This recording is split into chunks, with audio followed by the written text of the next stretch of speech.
as the teacher, do not get to define for you, the student, what your culture is.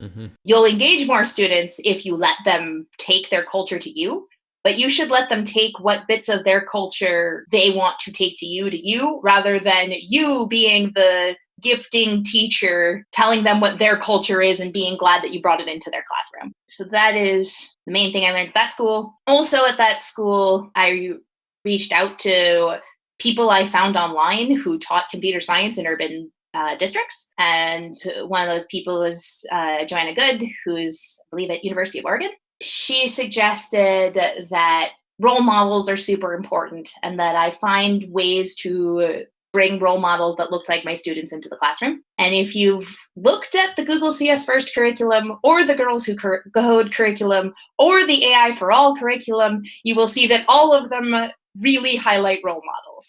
It is super powerful to find a human that you can associate yourself with doing something that you might want to do. So this can be like racial or ethnicity or gender-wise people that you associate with.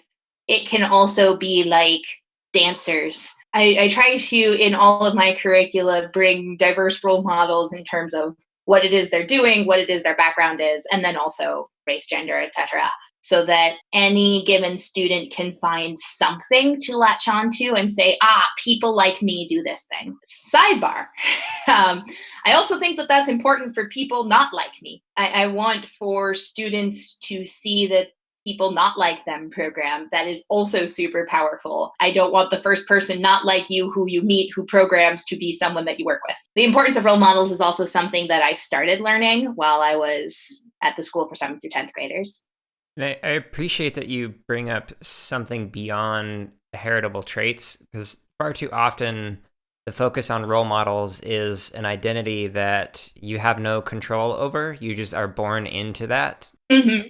And I appreciate that you're bringing up stuff outside of that, because it's one thing to identify with something you have no control over. It's another thing to identify with, oh, here's an interest of mine. This person also has that same interest, and I can connect with them on that level, rather than just these surface level things that you have no control over. Well, exactly. Different people also identify with different things. So, like, you can assume that someone must identify with their... like gender is one of the more common ones. Let's show more women doing things. But certainly Sarah, as a young child, would not have been excited by more women doing things. Sarah is excited by more musicians doing things. Right. There's a lot of different hooks for people. Different things are salient to different people's identity. Yep. This excerpt was from episode 13 of the CSK8 podcast titled AI for All, Curriculum Development and Gender Discourse with Sarah Judd, which you can find on any podcast platform just by searching for CSK8 podcast or by simply going to jaredoleary.com, where you'll find hundreds more podcast episodes on computer science education.